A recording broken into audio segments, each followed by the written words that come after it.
And these matter especially for bots and message extensions. So couple, if you haven't seen them, full width cards. There's type ahead or autocomplete in adaptive cards now. Information masking if you're entering a password or some other sensitive information. There's this expanded stage view, which looks gorgeous for images that expands them. And then even giving the user feedback on a submission in the card so that they can see it was successful. So cards are getting so much more powerful, adaptive cards that is.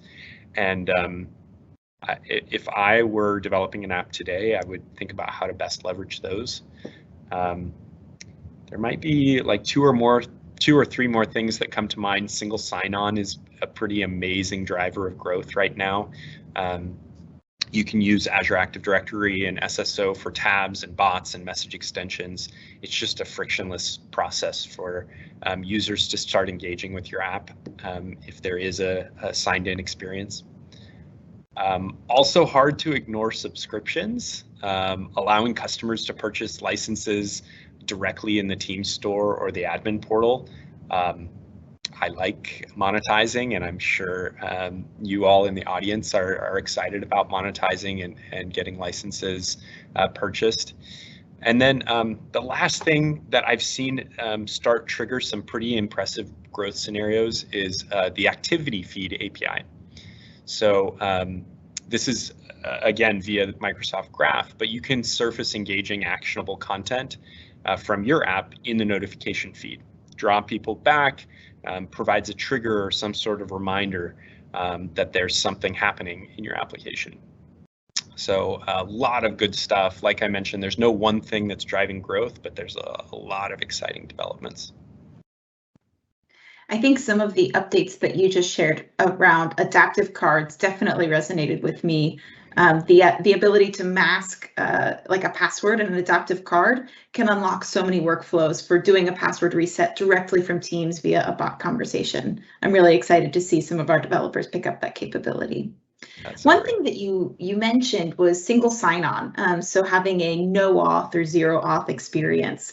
How should our app developers be thinking about authentication when they're building a Teams app? Ooh, thank you to whoever submitted this question. So you can use the web-based authentication flow for tabs. You can choose to use it with bots and message extensions. There's a JavaScript client SDK in the web content page to enable authentication. So many of you are probably familiar with that little pop-out for authentication that's browser-based. But the best method is single sign-on. SSO is just so much cleaner for the user. And the best part about it is that if a user consents to use your app, they don't have to consent again. And that includes even other devices. They get automatically signed in. And so your access token is prefetched to improve performance and load times. The user signed in across devices. I have a hard time thinking of a better user experience from an authentication standpoint. So definitely encourage you in the audience to check out all of the single sign-on documentation. Yeah, I know that single sign-on has had a really positive impact for some of our developers when they use it. It's able to improve the user pipeline and have better retention for their apps. One thing that's been a common theme in Build, and I know that we talked about a little bit in the session today, is around Azure Communication Services, which is one of the newer capabilities in the Teams platform. How does ACS work with Teams? Yeah, ACS is pretty new, and I don't think many people are familiar with it on its own, and definitely not familiar with how it interops with Teams. So let me see if I can highlight just a couple of the big kind of takeaways with Azure Communication Services. So the best way to think about it is that you have a kind of like two entry points. And you have users coming together in two different formats, and they meet in the middle with some sort of application experience that you're building. So on one side, you have the Azure communication user, and they're interacting with your app, and you have embedded experiences. The custom app we showed in the healthcare scenario that was a great example where it was a really lightweight interface. It was web-based, there was no installation needed. So that was a perfect scenario where there's an external user and you used, the developer used ACS to expose those items. And when I say items, those can be chat, meetings, let's see, video, screen sharing, voice, like it's pretty rich, right? And then on the other side, you have someone coming in who's an M365 user coming through the Teams client, web, mobile, desktop, doesn't matter, but they can come in and they kind of meet in the middle with your service. And so the way that I would just reduce this to kind of like a single sentence or two is that users of your custom applications don't need to have Azure Active Directory identities or Teams licenses to have this experience. So if you're thinking about a scenario of bringing employees who do have those licenses and AAD identities with external users, ACS can be a fantastic bridge. The ACS user can join a Teams meeting and their display name is provided through the calling SDK. That's exposed to the Teams users. And then the communication services user will otherwise be treated like an anonymous user in Teams. But what a cool way of embedding those experiences and then building a bridge for your Teams users. I think it's pretty cool. Yeah, one of our question askers is looking to get their organization started building their own applications within Teams. What is some of the guidance that they can follow to get started with this experience? Yeah, getting started, it's intimidating at first. So one of the biggest tips I would give is to go look at the samples that we have. I've been into those and they keep getting better. In fact, a lot of our documentation has been updated recently. And so code samples, app templates is another good example. We have, I think 30 plus app templates that are hosted on GitHub. They're open source, so you can see how we built an end-to-end app experience. So that's another a bit more complex than the samples we have in the documentation, but could show you how to bring an end-to-end user experience in. One other thing, it's hard for me to not plug this because it's so helpful, but the M365 developer program, you mentioned it, it's got new resources for testing and hosting apps outside of the corporate tenant. You can get one-on-one consultations, technical consultations. You're going to get help actually driving adoption once you do release the app. So there's, in addition to what you're going to find in the docs, being part of that program is going to be really helpful in getting started. And I know that question asker prefaced this by saying that they were coming at this from a concern of security. I also encourage your tenant admin to look into the M365 security and compliance protocols. All of the apps in the Teams store undergo a security validation, and the policies and test cases are publicly available, so you can see what standards those apps are being held to. And there are additional programs that some of the apps participate in, like the M365 certification program, that hold them to even higher standards for security and transparency around that security. So you can see a lot of information about the security standards that those apps are using. So if you have a concern about security, privacy, compliance, etc., really encourage you to go check those out because there's a lot of resources there as well. And I actually have one more comment on that, Erin, if you don't mind. Security is such a priority for us in the platform, right? Because we're integrating with external systems, we need to have an extra close eye on security and privacy. One thing that I've noticed that's been really successful in getting an organization on board with custom apps is to do it in kind of a staged rollout fashion. And there are these things called app permission policies that an admin can use to constrain the deployment of an app to a specific audience. So as an example, I build an app that I want to use or I want to deploy org-wide, but I'm going to convince my admin to let me just use it with my immediate team first. What they can do in the admin center is once the app is available to them, I can upload it as a custom app and they'll see it. The admin would approve it, and then it could be put into a permission policy where only specific individuals have access to it, can even see it at all. And that should get the admin comfortable. They'll be able to see the usage of it. You'll be able to point to, your colleagues who are getting value from your custom app and say, hey, this is working. Let's roll it out maybe one level further. And so, yeah, app permission policies, if you look those up, that can be a great way to get an admin comfortable with custom apps. Absolutely.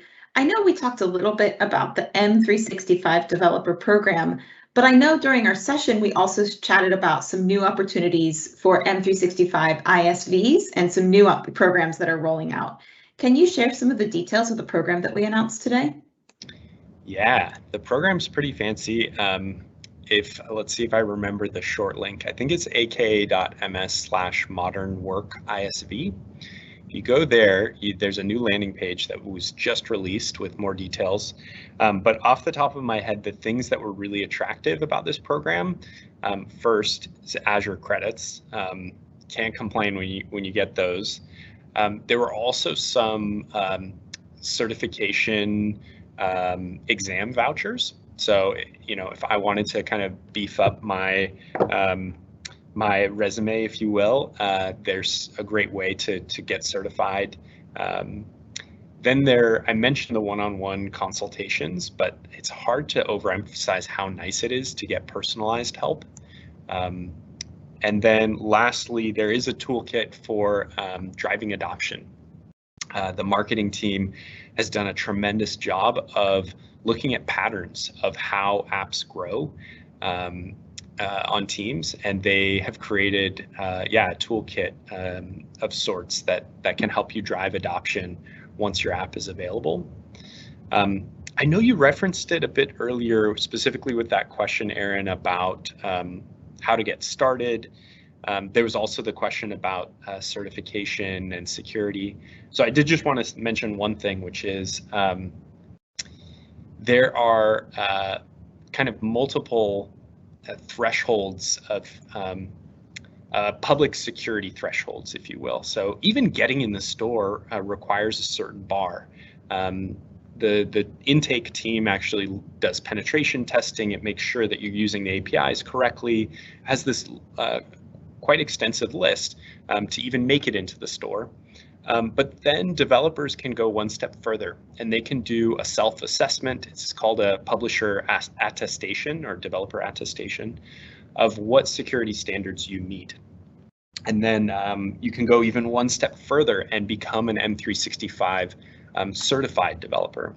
And those apps actually have a special badge in the admin portal.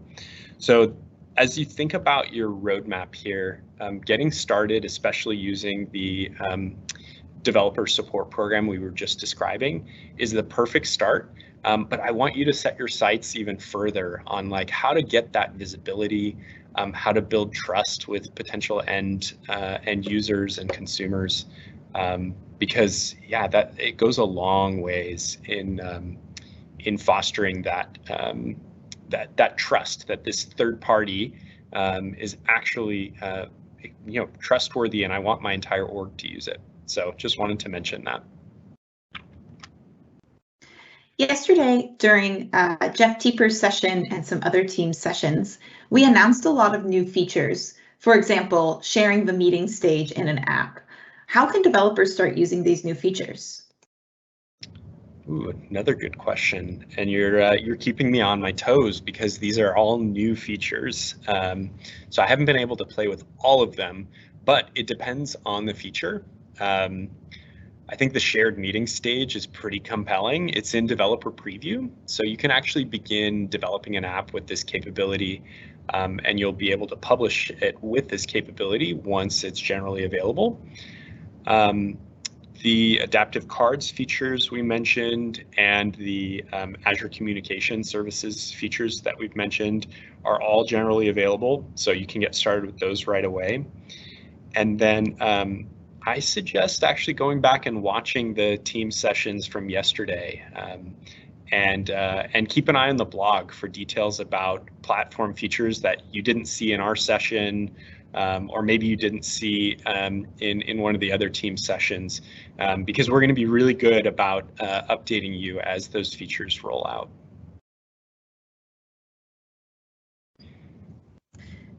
Thanks.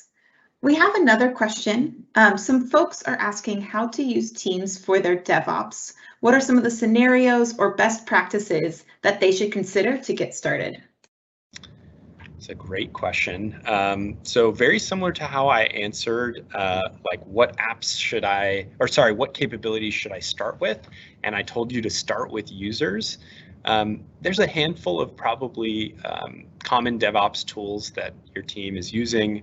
I'm thinking of PagerDuty and Jenkins and Jira and GitHub, and these all have available store apps in Teams today. So I would start one by going to your users and figure out what kind of easy, low-hanging fruit is available to get them to expose a lot of their workflows on the DevOps side into Teams, because transparency, visibility, collaboration goes a long way in DevOps processes. Once you get beyond the available store apps, I would think about how to take it one step further.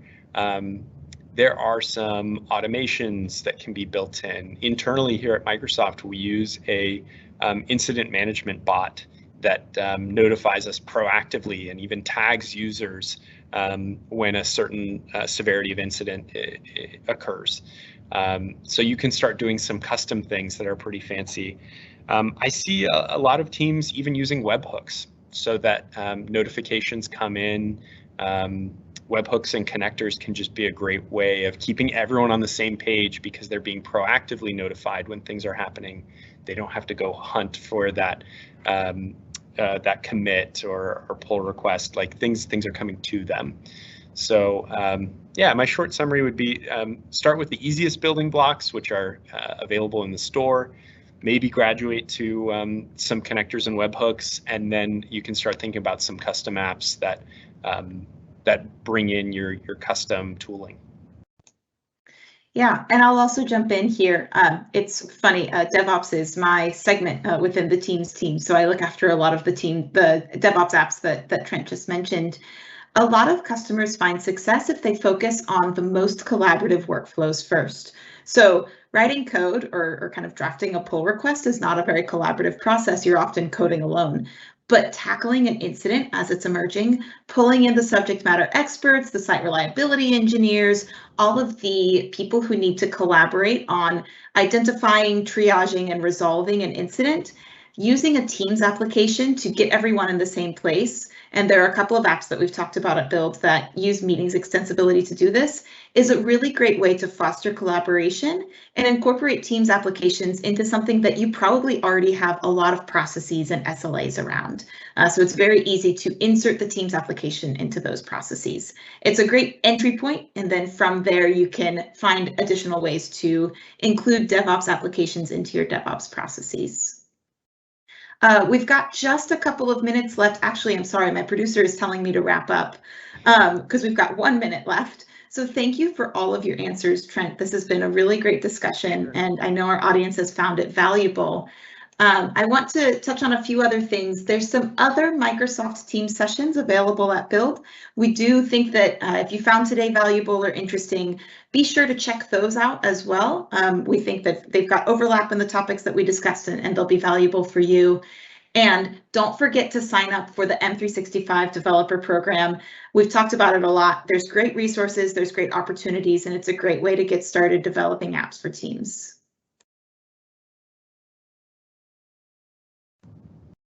Thank you all for joining today.